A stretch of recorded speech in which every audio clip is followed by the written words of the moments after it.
Welcome to Whole Lot of Wolves, episode 39 of season 4. I'm your host, Paul LePage.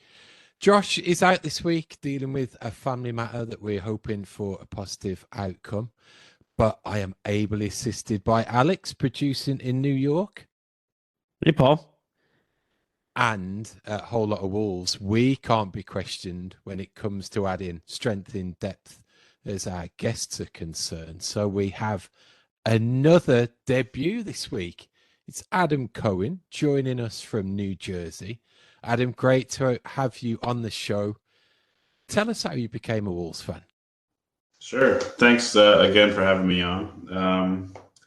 I started watching Wolves during Project Restart. I moved in with my then fiance, now wife's family in Pennsylvania, holed up to avoid the craziness of COVID in New York City. And her brother is a huge football fan, huge Bayern Munich fan. So we started watching the Prem together, and I knew I had to pick a team. I didn't want to pick a Big Six team. So I saw the freak that is Adama Traore and fell in love with just the fact that he doesn't look like he should be playing football, that he should be playing American football, and watched all of the games from then on, basically all the Europa League games, and been obsessed ever since. That's awesome. So during that time, if you got a favorite game?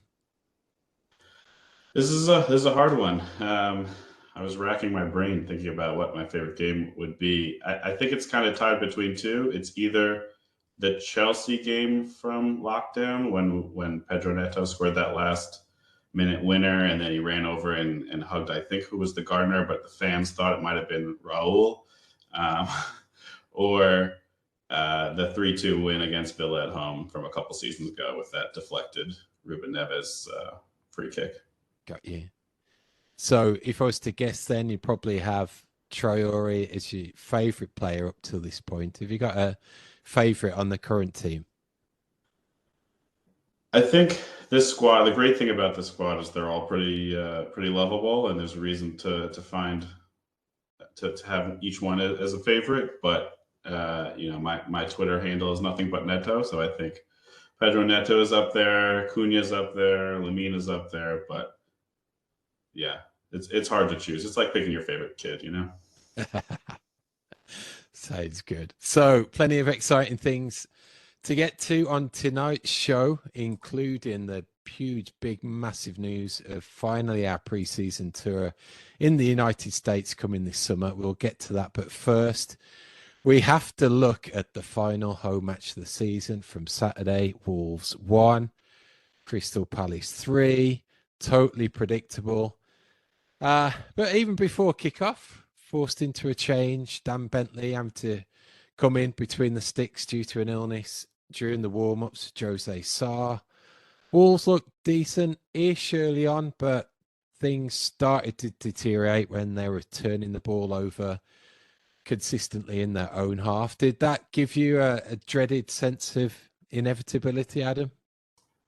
Yeah, I think so. I think just seeing Palace's form to date, our form to date, the lineups when those were released, and having Semedo plays right center back, which is not his best position. Everybody knows Semedo's defending is not his best attribute. He's obviously gotten better, but much rather have him as the wing back than as a right center back. We were not good with the ball. Palace are looking incredible. We'll see how they do next season and if they're able to hold on to their players. But they looked like we had looked during our purple patch. They looked like they wanted it more, and our players looked like, I'm ready for this season to be over. And it was a quick 1-2 punch. Michael Elise, 26 minutes. Great finish, but again, from an error in us that started that whole move. Similarly, 2 minutes later, Jean-Philippe Mateta tapped in from the chance that also was created off the back of some errors. So all around, it wasn't great, and I got the feeling that that inevitability was kicking in. There wasn't any real gutso behind us or anything to really have us take the front forward and step up a little. We had the chance not long after Doherty forced a great save onto the bar, but that was really it. So hugely disappointing first half, I think, and that was recognised, and especially when you're trying to close the season out at home and everything that goes with it. So on to the second half, we did have Bellegarde come on.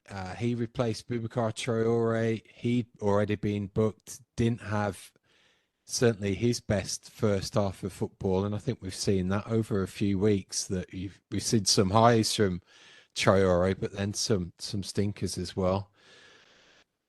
It's brought up a great point though. Bellegarde sometimes may be getting looked over in these injuries that we've had since the spring. Adam, do you think that's been the case? I think so. I was kind of surprised he didn't start the game, seeing that he was one of the better players last week as well and played 45 minutes. So I thought he was going to start and maybe get taken off at the 60.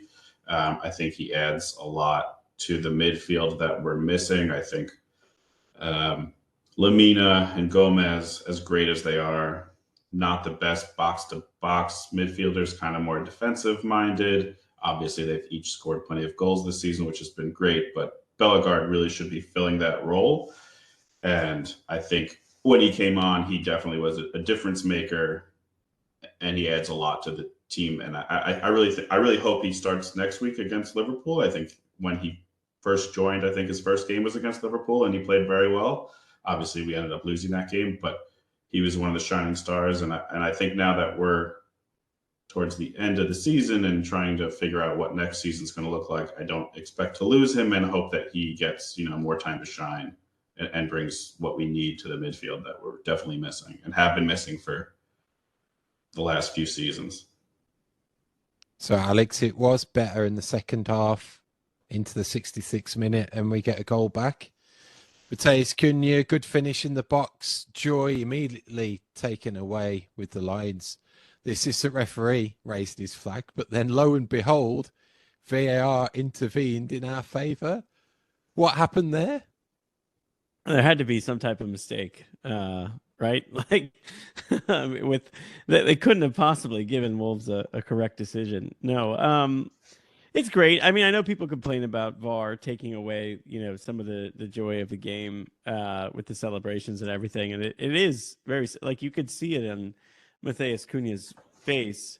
His immediate reaction is to check, like, is there any way that this is going to stand? And that just stinks that is the case for a good majority of goals in the sport today, especially considering that's the last goal that we will see at Molineux all year, and a pretty meaningful one for a guy who I think has finally kind of lived up to the price tag that he came with. So disappointing, but at least I got the call right, and at least his goal tally will look a little bit better by the end of the year. And at least I think you were the one who said he was gonna lead the team, right? Like, lead the team in goals. So it's still tight with him. I've got at least something riding on it. So yeah, so at least there's still something next week for us to get up for.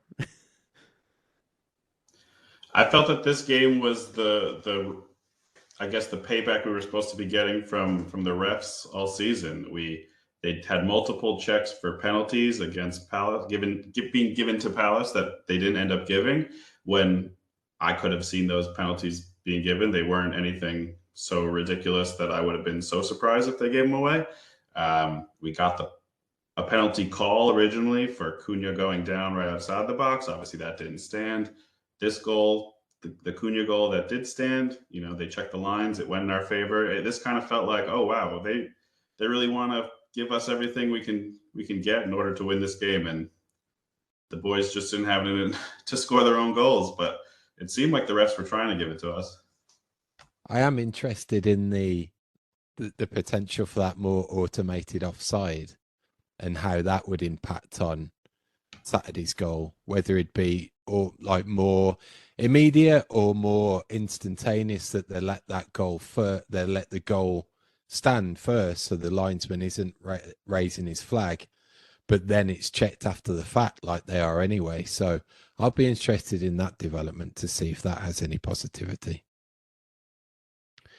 But it wasn't to be. No remarkable comeback. Still a little devoid of that real energy to go for it. And really they put the icing on the top of that 3-1 cake on the 73rd minute. Eberechiese broke through, took it round Bentley, slotted it away, all very easily. And that was pretty much it. Some more efforts, a little activity, some thrust in the final third, but it wasn't after wave after wave after wave of attack, and even putting a great deal of pressure on Henderson that he'd come out in any type of man of the match performance. And that's always a little upsetting to me when we are the home team trying to be taking the emphasis in games like that. At least make the keeper work a little more and have some genuine chances, and at least make it closer with the expected goals and so forth. But some positivity. Enzo Gonzalez made his debut, came on in the 90th minute. Adam, was there any time to see any decent impression from our Paraguayan? He had that great rugby tackle that somehow, again, thanks to the refs, we got the foul in our favor. Other than that, no, I don't think he had much time to shine. I'm very happy he got his debut, and I think it's deserved for what he will be doing this summer, what he has done with all the stuff he's done for Paraguay and the under-23s. But there just wasn't enough time for him to really show what he can do, nor do I think he'll be a real first-team player much next season, just everything that I've seen from him in the under-21s. He does, however, contribute to Danny's important metric of bleached blonde hair. So we may need an Enzo column as we continue to look forward to 2024-25 on that spreadsheet from Danny. That's maybe his biggest contribution from the weekend. Exceptionally well spotted. That's right. And could it be this sweeping thing that goes through the club, and we're tracking it in a lot more depth? We shall see. So the loss means since the beginning of March, we've only won 2 matches, home against Fulham, home against Luton. Adam, are you concerned at all just how much this season has tailed off? Any comparisons to the Bruno Lage era? Is that too alarmist, or is that something to consider? I think it's a fair criticism or analysis that we are looking pretty Lage at this point in time. Looking at how Palace was playing, they were playing like we used to play, where they were all swarming the ball, really playing for their new manager. And it doesn't seem like our players are, either they just don't care, they know the season's over, they have their moves lined up, or they know we're not getting Europe, they know we're not getting relegated. To them, it doesn't really matter if we're in 11th or 14th, which, they might be right, but it does look like they've lost that spark. And I do hope that we don't go into next season like we did at the end of Lage's season, where we couldn't do anything, even when we had kind of a decent squad, kind of everybody that we needed. Plus, we had the additions of the magnificent Gedge and all the other signings we made at the end of that summer. Hoping we don't repeat that. But I do think it's something to look out for. I do hope that Gary O'Neill hasn't lost the dressing room. There hasn't been any reports that he's lost the dressing room, but I'm just not seeing the same energy we were seeing and the same favorable words that we were hearing from all the players about how great Gary O'Neill has made them. We're just not hearing that anymore. So something to be concerned about, but not, Chicken Little, the sky is falling. Yeah, I think that's pretty fair. I've got a feeling that it's distinctly one of those that he needs a full pre-season.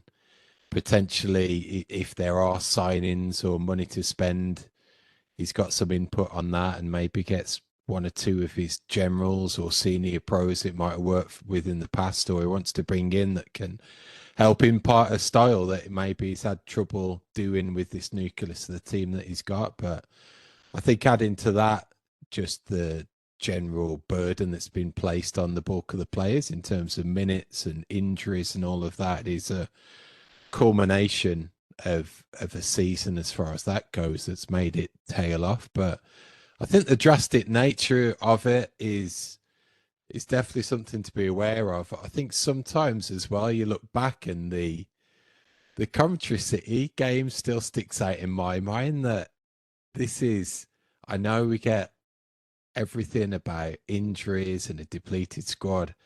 That's still a Premier League team at home going out against a team that didn't even make the Championship playoffs in the end. So there's little elements of that that stand out to me, and I'm just hoping that it's just factors that have all come together at once and give him the benefit of the doubt. Hopefully, he gets some money to spend, even if it is with departures, that allows that squad to have some additions that way. Let him have that pre-season, see how it all comes together. But one aspect that potentially could be concerning and involving the manager is comments that he made in the build-up to the game regarding the transfer business and some similarities to Lopetegui, setting the bar extremely low when it comes to Fosun's willingness to invest. And some snippets that we got that I'll quote, he said, "I don't think there'll be money available to us if anybody leaves, and I wouldn't expect it to be a summer where we spend millions of the club's own money on players.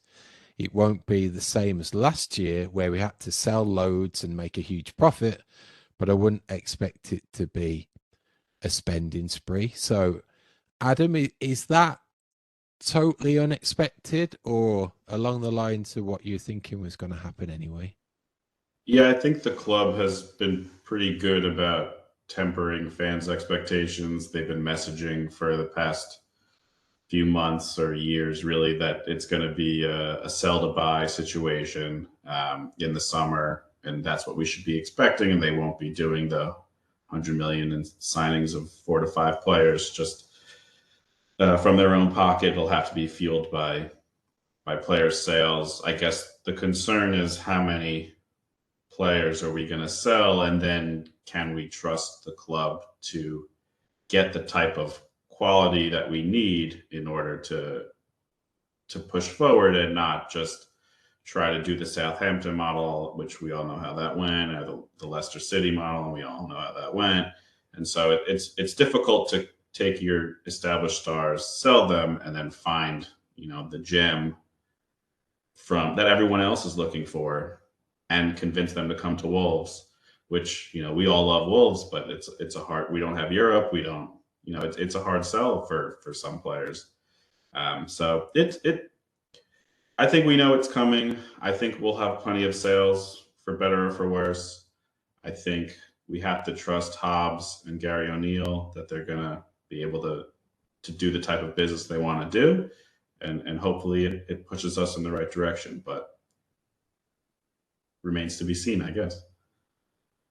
And Alex, talking of those possible departures, it actually prompted a no stupid question. It did, yeah, from Todd DeWitt, who wrote in on X and asked, which of the following would you be okay with leaving this summer? Maybe most okay with leaving this summer. João Gomes, Matheus Cunha, or Gary O'Neill himself? This was so difficult, Todd. I'm just disappointed that you actually made us really think about a difficult topic and not have some crazy Wolves related one that we can talk to in more jovial terms. So this is a real gut wrench, I think, whichever way that you look at it. I'm disappointed in you. What do you think, Adam? Well, we'll go for you first. Sure. I think probably the loss we could absorb the quickest, I would say, might be Gary O'Neill, which is weird to say. I think Matheus Cunha is the heart and soul of the team. I think João Gomes should not be sold this season because he hasn't hit his peak. And I think the whole point of our model is you have to sell players at their peak. And if you're worried about the lodginess of this season, replacing Gary O'Neill with another up and coming manager if I had to choose, it might be that if we were to get someone exciting, I don't know if we would get that kind of manager, but I don't know. Again, I don't know how much of the issues now are Gary's responsibility or if it's just exhaustion. Again, that's the hard thing. But I don't want to sell Cunha. I think he's way too good. Nor do I think we would sell him because of his price tag. And I don't see any, Champions League club coming in and spending 80 mil or 75 mil, which I think is what it would cost. And yeah, João Gomez is one of my favorite players. So don't want to see him. Alex? Yeah, I mean, my original reaction was going to be that it would be João Gomez because midfield is the one area where I feel like we do have some depth existing, and then I do think like with the funds they would also replace him. But I would hate to see him, not kind of reach his peak before leaving Wolves, because he has that air of a player who could stick around for a year or two extra and give us some really special moments. I think I agree with Adam in that Gary O'Neill maybe is like the most tolerable, that we would absorb the quickest. I don't know who like immediately would be lining up to take this job, but Gary O'Neill has done such a good job that he may have made Wolves a little bit more attractive. And the main difference between last summer when he took it and now is that we don't have, I mean, I don't necessarily trust Fosun to open up the pocketbook and spend any of their own money. And he's already laid that groundwork, building that expectation for us, Gary O'Neill, that is.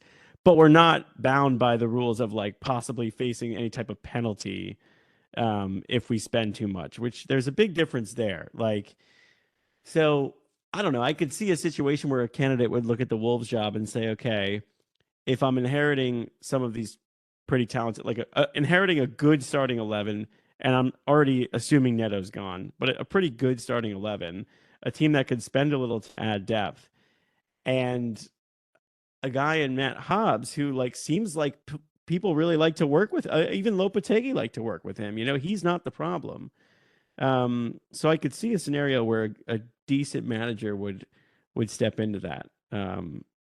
Which is weird to think about because Gary O'Neill is like the darling for us all season. We're like, don't leave us for Liverpool, Gary. But like, I don't know. Say March, April, and May so far have really tinted that the way we think about Gary so far. So, and I do think we have a ready-made replacement for Gary O'Neill, and I think it's Rob Edwards, Wolves legend. Yeah.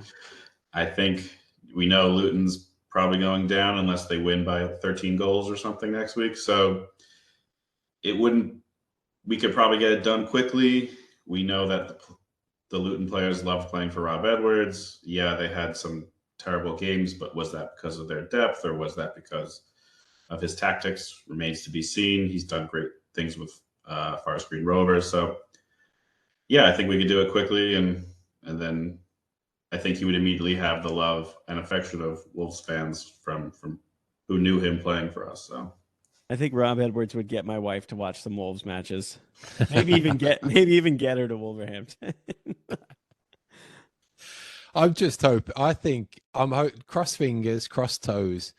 This run of form has been just one big ruse to get the attention off Gary O'Neill as the potential next England coach when they failed drastically in the Euros and Southgate leaves and they're all looking for the next best thing. So I'm hoping that's the case. And he comes through it and he does well. So I'm on for keeping him.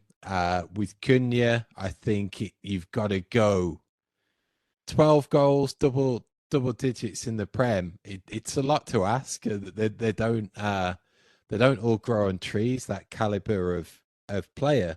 And a forward as well. And even to the extent, I still don't think we've seen the best out of Cunha yet, consistently in this favoured position that he's designed to be. They're looking at as distinctly being a 10 and dropping deeper and picking up the ball and playing centrally. I think if you could construct a team around getting him in that position and playing off a genuine number 9, that just opens up a whole host of options in terms of formation and attacking intent. So Cunha stays. So I'm going João Gomez based on the fact that I don't think he's hit his ceiling either. I think you could be looking in that 60, 65, 70 million category for a dynamic central midfielder. But there's always that risk that they don't want it to happen again where they lose Traore on a free, or they don't maximize the value of Raul Jimenez when he was banging form. So I wouldn't be surprised if they could probably double their money on João Gomez, and probably a little bit more if he was to depart in the summer for that type of figure. I wouldn't be surprised. So right after the game on Saturday, seems it was the last home match of the season. We had the end of season awards. I'll run through these pretty quick. Supporters player of the season for the men was Mario Lemina. For the women, it was Tammy George for a consecutive year. Men's players player of the season was Nelson Semedo. And for Wolves women, Katie Johnson. Goal of the season for the men was Pablo Sarabia versus Spurs. Beth Merrick for Wolves women for her goal against Nottingham Forest. So any real complaints with any of those, Adam? No, I think that matches what I voted for, to be fair. I think I voted for Lamina for play of the season, and I know I voted for the Sarabia goal. I know that the Cunha goal against Forest was a close contender, but just the Sarabia's touch on that goal is just incredible and well deserved. Nice to see Semedo get his flowers for his great season from the other players. Hope that's enough to keep him around for a little bit longer. I know that he's one of the players that may be going, given that he's one of the highest earners and all that, and he's on his last year with the club. So yeah, I think I unfortunately can't speak for the women's awards. I haven't watched enough women's games, but I thought the men's awards were well deserved. Yeah, and you bring up Semedo getting his flowers. He got that from Gary O'Neill as well. Like dovetailing on the conversation about O'Neill talking about possible summer transfer dealings. He made it very clear that Semedo is not someone that they can lose. Danny has said on the show before that there's a handful of players that we just don't have like a replacement for, just in terms of the style in which they play. Like, Ait Nori, Cunha, probably even Totti and his versatility to play left back or center back. And, but Semedo's always just been kind of like the, unspoken steady rock on the right side of that defense until he got thrust into this right center back role. I'm curious if you think that will be I guess it wouldn't be a surprise departure, but like, if they sold him off after the year he had and 1 year remaining on his deal, there's absolutely no like succession plan there. Like that, I'm very concerned about this, and Gary O'Neill is too, and that makes me worried because if he's already preemptively cutting that off at the pass, I think that means that there's like reasonable suspicion that the club might actually already be looking to move on from him. And I don't know too much about what Kijana Hoover has done on loan, but like, I don't know. It ain't it. It ain't enough to make me feel like there's someone who could step in and start it right back. So I'm a little scared. I got to be real with you.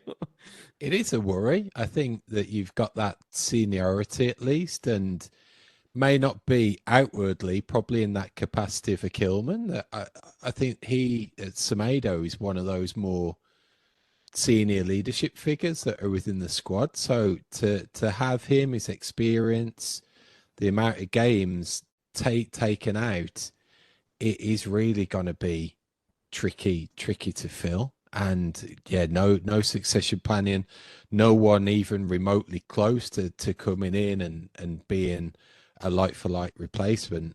Matt Doherty's the complete opposite when it comes to that. So it would be a worry. I can see him potentially having to do something because it's too good to turn down. If it is a Saudi offer that comes in for an overinflated fee and he'll get a good long contract into his 30s at a wedge of money, then I could see both of those contributing factors to his exit. But as it stands, I'd be disappointed and I'd be worried.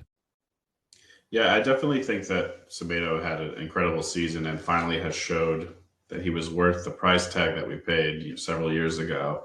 I think that we do have Keanu Hoover, who has done fine for Stoke, has scored some goals, so he definitely has the attacking abilities, but he's not the defender that we may need. We have Dexter Lambakisa, who is on loan. He did okay in the championship, and I think he's doing okay in Scotland. So not sure if he's like for like. We also have Yerson Mascara, and I have seen rumors. Obviously, they're rumors, and they haven't come from anyone really trustworthy, I guess. But that the plan might be to try to do something like City has done with Guardiola and with Stones, and really playing their center backs as right backs. And Yerson has some pace, so might be something we do to fill the Semedo void. Obviously, we would probably sell him for decent money, maybe 20 mil. I don't know what we would get for Semedo, but you could use that to get a couple of backups. So, folk, it's happening. It's happening in true The Office meme of it's happening. Wolves are coming to the United States of America. So it was announced last week. The rumors were true. It's a 2-game tour. First up, we are in Jacksonville, Florida. It will be Wolves versus West Ham on Saturday, July the 27th. Then a few days later, it's up to Annapolis, Maryland for Wolves versus Crystal Palace. That is on Wednesday, July 31st. So great deal of interest. We were just chatting before the show started recording that so many fans have hand raised and shown interest that are really coming out from the woodwork being stateside, which I think is fantastic. So there's a form out now which has been shared through our socials and across the web. So you can fill that out and register your intent to attend either both or one of those matches, and then stay tuned as there'll be much more to come from the US-based supporters groups about specific plans when it comes to each of those cities. There's been a bunch of calls going on and lots of fans rallying together to get this really organized and coming together. So it's going to be exciting times. Alex, are you looking forward to it? Yeah, I'm really excited for this, and I will be at the Annapolis, Maryland game along with many others, including obviously people from our show. You know, this is a perfect storm for Danny, who resides in Baltimore and has a quick 30 or 40 minute ride over there. I know Josh is going. I'm super excited. So it'll be nice to finally meet everyone in person and just to see Wolves on U.S. soil and likely, you know, a shell of the first team. I would think, you know, it's July 31st is very close to the start of meaningful Premier League games. So I could see us, you know, getting a show of a pretty strong Wolves squad. My only thing is I was wondering if I could make both work and go to Jacksonville as well. It seems like a lot to pull off, although that is on a weekend, which is a little bit better. But there's something about Wolves, even in a preseason game, likely, I guess it's not official, is it, playing against Lopetegui, but that's pretty fun. I really wish I could be there for that, to see Ewan and West Ham. But we'll see if we can make that work. But it's going to be great. It's going to be so awesome. Sitting in the sun, you know, just peak beautiful summer weather, eating crab cakes and watching Wolves. It doesn't really get much better than that. Adam, any plans? I will be going to the Baltimore game. Very excited. Unfortunately, both games are against bogey teams that we tend to not do well against. So we'll really see if we can turn the season around or going forward playing these teams and how we do. I'm so excited for them to come to the US. I've been trying to get a trip out to the UK and see a match and just haven't, you know, pulled the trigger for whatever reason. And this one was just too close. I think it's like a 3 or 4 hour drive for me. So I'm very excited. Hope to get some signatures, hope to shake some hands, kiss some babies. Yeah, it should be great. Awesome. You say bogey teams, it'll be typical Wolves fashion that we smash them in these meaningless games and we'll sing, what is it, Champions of the Stateside Cup, you'll never sing that, and then we'll lose both fixtures when it's more important in the actual league. So I'll just Well- be happy to witness a goal, hopefully, in person. I flew a long way to not. So I'm hoping to drive a short way to see some goals. Enjoying Whole Lot of Wolves? Whether it's on Spotify, Apple Podcasts, or wherever you're listening, don't forget to rate and review the show so that we can make sure to continue to grow the pack. Thanks for listening, and up the mighty Wolves. Before we even think about the summer, we've got to wrap this season up. So that takes us to Anfield on Sunday versus Liverpool. Last game of the season. It's an 11 a.m. Eastern kickoff, 10 a.m. Central. And at one point, it was leading up to potentially Wolves having some type of impact on this title run and potentially taking points off Arsenal at home and maybe Man City, and then going to Liverpool and potentially being the perfect team to put a spoiler on Klopp's final match. But Adam, can you envision any of that happening really with the intensity at last game of the season? Seems that we've effectively limped to the finish. The Wolves' way would be to win at this point when it's meaningless for both teams. This would be the perfect game for us to win, but I don't see it happening. With Klopp's last game, I think the players, even those who we may be having some spats with, like Mo Salah, are going to put in some work, and I don't see it going well for us, but that's okay. So, prediction time. We'll leave it to Josh to bring us up as far as the end of the season goes. I definitely think I'm out of the running, Alex. So it might be down to you other three to put a bow on this season, and for one of you to maybe come out victorious versus the guest spot. So, Adam, how do you see us lining up? Do you see any tweaks to that starting 11? And based off of that, what do you envisage the final score being? I could see Bellegarde coming in for, who did he come out? For Boubacar.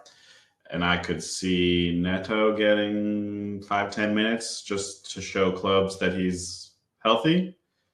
Other than that, I think it'll be pretty similar. Hopefully, Santi Bueno plays, just because I don't want to see Semedo wasted again at right center back. But I think the rest of the lineup is how it's been, and we'll see. Maybe Saw might not be healthy. Could be Bentley again. I'm going to predict a 3-1 loss. Okay, 3-1. Alex. Yeah, I can't possibly. I can't possibly predict a win here. I just can't do it. I think it's just gonna be such an emotional game for Liverpool, and Wolves have just seemed like they've been out of gas for a month, and it's gonna take a lot to get up for that game. I just wanted to say, I would be interested to see if Neto plays both, as Adam mentioned, to kind of show teams, just like put him in the shop window one more time, but also as a farewell. Like, do you just give him the opportunity? I know it's not at Molineux, but do you give him a final appearance, I guess, in front of Wolves fans who will still probably travel well to that match, because they always do. So I don't know. It's sad that might be the last time that we see him in a Wolves shirt, a completely meaningless game when we haven't seen him in a very long time, and our season has petered out like this. Although, I guess in a way, it's symbolic of his time with the club in general, which is just untapped potential that's just been damned because of injuries. Anyway, I was just getting sad as I was sitting here thinking that. I know you just want a prediction, so I'll give it to you. I'm going to say 4-0 Liverpool. Yeah, it doesn't. It's not one that I can look forward to in any anticipation of. I think the only thing I could possibly see is that we put up some type of fight, and maybe it gets a little played out with both teams being on the beach, and we end up with a 2-2 somewhat exciting draw. So that's what I'll go for. The one thing I am excited about is that I will finally meet someone from the Whole Lot of Wolves universe, and that will be Todd DeWitt, who will be in New York. So I will get to watch this game with him. So, as Liverpool, maybe we'll be taking shots after every Liverpool goal or something like that to try to entertain ourselves. But that will be fun. I'm looking forward to seeing Todd and his trip to the city here. No Stupid Questions is presented by Esfuerzo Wines. Located just north of Santa Barbara, California, Esfuerzo Wines showcases passion and 3 generations of winemaking in every bottle. So whether you're celebrating a Wolves victory or winding down after a day at work, let Esfuerzo Wines transport you to the heart of California's wine country with every sip. For a limited time, head to esfuerzowines.com and use the promo code WOLVES for a 15% discount on your wine purchases. This message is intended for those of legal drinking age. Do not drink and drive. Excessive alcohol consumption may be harmful to your health. If you or someone you know is struggling with alcohol abuse, please seek help. Esfuerzo Wines reminds you to enjoy their products responsibly and in moderation. Okay then, Alex, what has come through in the mailbag of No Stupid Questions? Yep, it is No Stupid Questions, our favorite part of the show where our listeners get to ask us anything at all related to Wolves. Send your questions each week on X or on Twitter at WLWpod, or you could email them hello@wholelotofwolves.com. And they are, of course, brought to you by Esfuerzo Wines. So let's go with Stu from the Wolves Fancast, who asks a great question as we look forward to the summer. He says, will you be supporting any team in the Euros this summer, or will you be like me and hoping the teams that my friends follow just end in glorious failure? I was not aware that Stu not a fan of the England national team, or I would think they'd be pulling for them, but I guess he just wants to see chaos. Well, Paul, I think we know your answer. I'm going to be supporting England, but really resentfully. Yeah, just looking at that team, and again, I'm very Wolvesy when it comes to them, and I could just see that semi-final appearance, or maybe that a final appearance where they should have just taken that step forward, and he being Southgate ultimately won't deliver. Yeah. I mean, I've been saying for a very long time, and even betting my friends who support England, that they will, without a doubt, lose to France in a semifinal in heartbreaking fashion, and that's exactly what's going to happen. Adam, I feel like this is a question geared towards Americans. So do you have like a national team you support that you're rooting for in the Euros this summer? The Republic of Wolves, Portugal, man. You got to cheer on Portugal. It's basically we've either been linked to them, or they played for us, or they do play for us, or they will play for us. So no, I guess I watch Portugal. I hope they do well. It's always nice to see Ruben Neves do something. Definitely miss him. So I will be not cheering for, but watching intently Portugal. Yeah, that's a good shout. It'll be nice to see Neves again, who has gone back to his short hair. That was a while ago, but it's weird to see. But I'm fully on the same plane as Stu, in that I just root for absolute chaos, and I tend to root against the team that I'm like, that people I'm watching with are rooting for. I have a few friends from England. They're going to be pulling hard for England. There's something about the English national team I just can't get on board with. Part of it is probably just my absolute hatred towards Declan Rice, which feels unwarranted, but he's also not English. So come on. And I have an Irish friend who absolutely loathes him. So I'll probably, I'll just be a bitter man who's mad that Greece lost to Georgia, or maybe I'll root for Georgia. Because they're making their first ever appearance in any major tournament after eliminating Greece on penalties. So that sucks. Also, we got some mileage in the Copa America as well, though, when it comes to Wolves players. So with João Gomez officially in the Brazil squad, Cunha dropping out, which may be expected with their forward line to pick from, and his injury record this season. Disappointing, because I think if give him a full season, he would have been a shoe-in. So that's a shame, but again, good for Gomez. Mosquera for Colombia, Santi Bueno, Uruguay. you mentioned him previously, Adam. Lembakiska, might see him in Houston even for Jamaica's got a game here. So there'll be an odd player to look out on this side of the pond also. Yeah, that's a good call. Watching João Gomes play for Brazil is that there's something really special about that, especially when he was bossing the midfield against England and Declan Rice. All right, Brian Donnelly asks, who is the one player you're most excited to see in person on the USA trip? So, Adam, you're going to be in Maryland, just like us. What is there one guy that you feel like in person it's just going to hit different than watching on TV? Cunha, 100% Cunha. I just feel like from all I've seen, the way he interacts with fans, the way he interacts with different like YouTubers or all the different Premier League related content, he just seems like a really fun, jovial guy. I think in a preseason, he has no reason to not be fun and to let his hair down.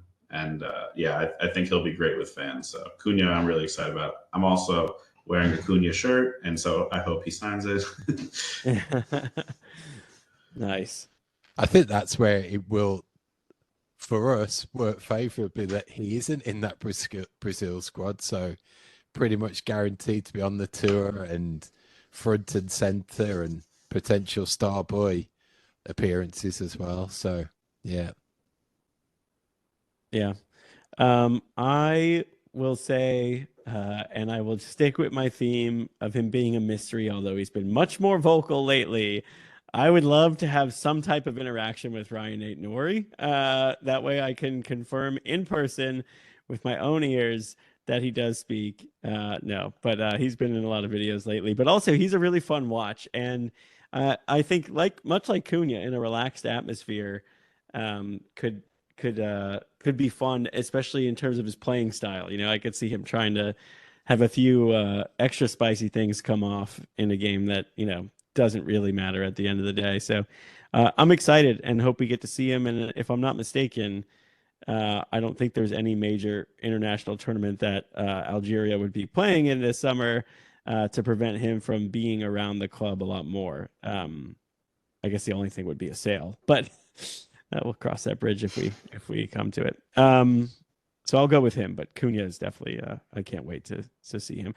Wolfrunian Dan Wilkes asks, on the theme of this trip and peanut butter and jellies, which we know Josh loves to talk about, what should be the official food of the USA tour?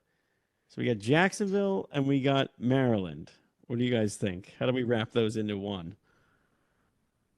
I'm going very, regardless of area, I'm going very big stadia venue watching food. And I really want to see Barry from Wensfield get his mouth around a 12-inch corn dog.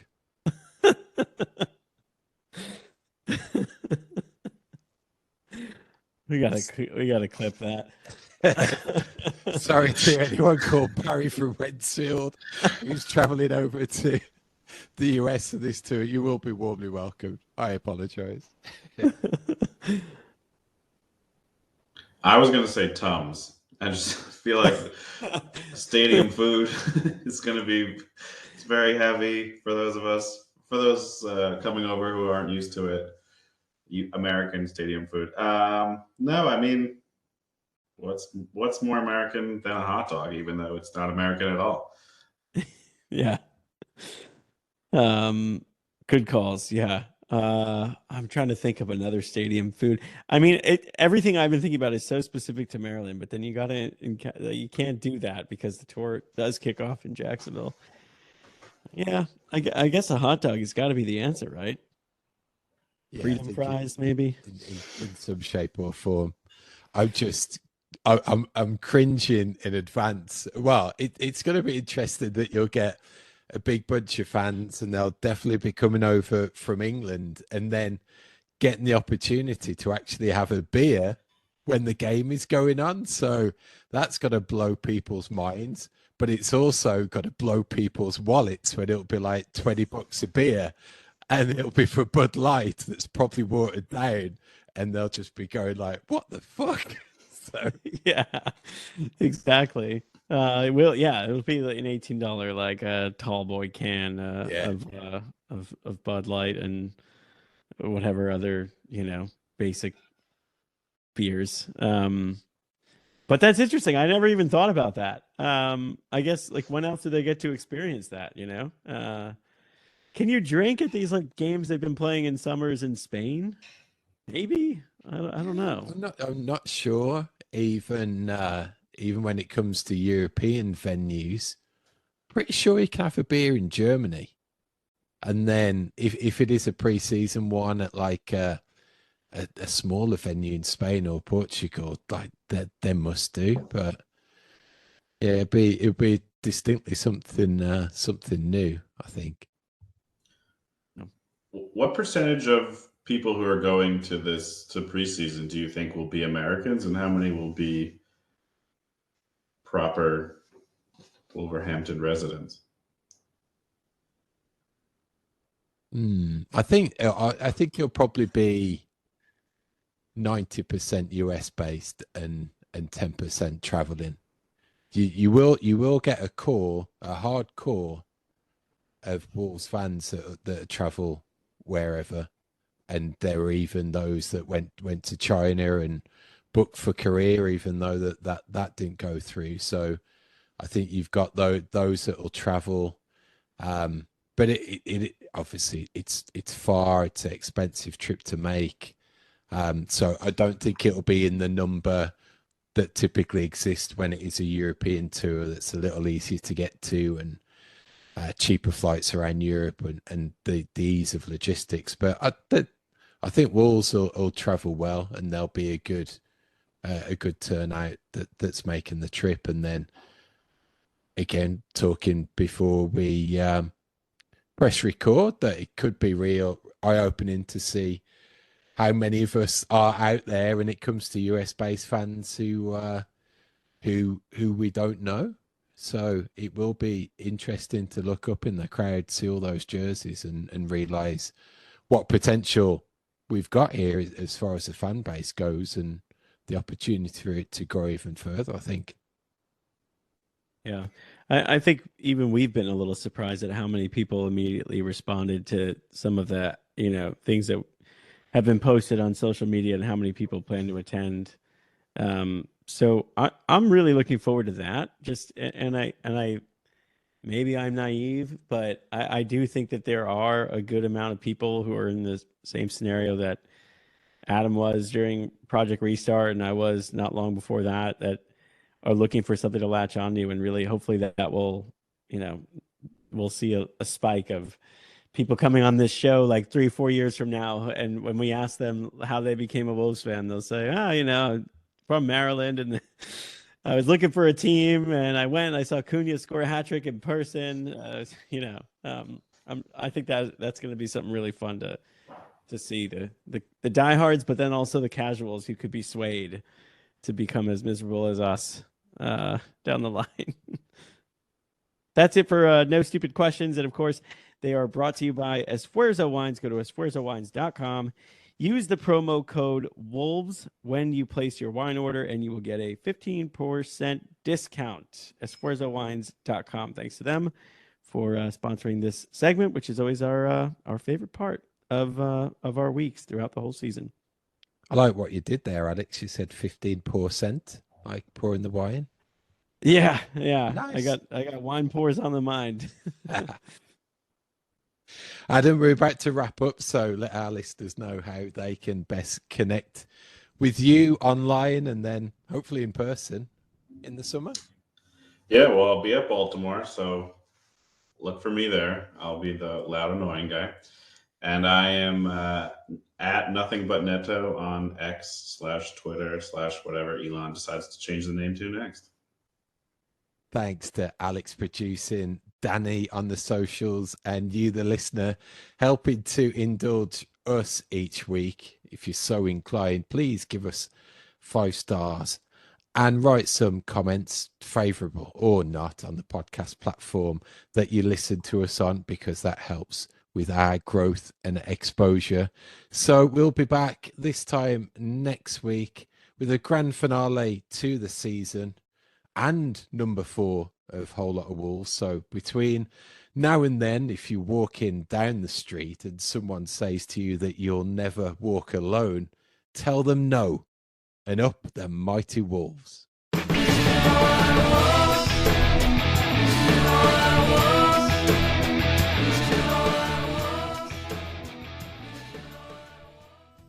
You can get exposure for your business like Esfuerzo Wines have enjoyed throughout this year. Just email hello@wholelotofwolves.com for both segment and main show sponsor opportunities for the upcoming 5th season.